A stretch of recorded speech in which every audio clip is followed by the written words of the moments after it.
മുന്നണിയുടെ ജനകീയ അടിത്തറ വിപുലീകരിക്കപ്പെട്ടതിൻ്റെ തെളിവാണ് നിലമ്പൂർ തെരഞ്ഞെടുപ്പ് ഫലം. ഇനിയും കൂടുതൽ വിപുലീകരിക്കണം. മുന്നണി വിപുലീകരണം എന്നാൽ അതുകൊണ്ട് അർത്ഥം വയ്ക്കുന്നത് പാർട്ടികളെ മുന്നണിയിലേക്ക് ചേർക്കലല്ല, അതും ചേരും.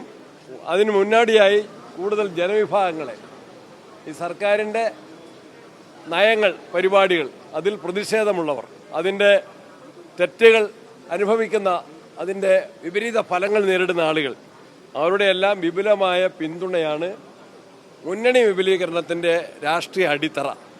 അതിനോടൊപ്പം തന്നെ കക്ഷികളും വ്യക്തികളും നേതാക്കന്മാരും പ്രസ്ഥാനങ്ങളും സംഘടനകളുമെല്ലാം UDF-ൻ്റെയും കോൺഗ്രസിൻ്റെയും കൂടെ വരും എന്ന് തന്നെ ഞങ്ങൾ പ്രതീക്ഷിക്കുകയാണ്.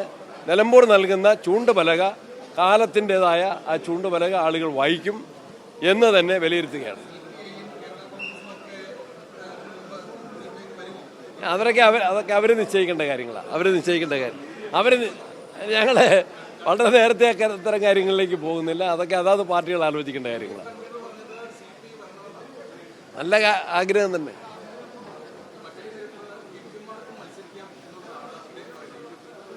MP-മാർക്ക് മത്സരിക്കാൻ പറ്റുന്നതുകൊണ്ടാണല്ലോ MP-മാരായത്. അയോഗ്യതയുണ്ടെങ്കിൽ അതിന് അയോഗ്യതയൊന്നുമില്ല.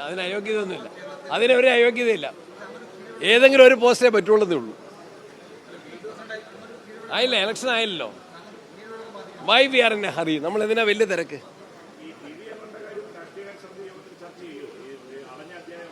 രാഷ്ട്രീയ കാര്യങ്ങൾ, രാഷ്ട്രീയ പ്രാധാന്യമുള്ള വിഷയങ്ങൾ സമയപരിധിക്കകത്ത് നിന്നുകൊണ്ട് രാഷ്ട്രീയ കാര്യ സമിതിയിൽ ചർച്ച ചെയ്യും.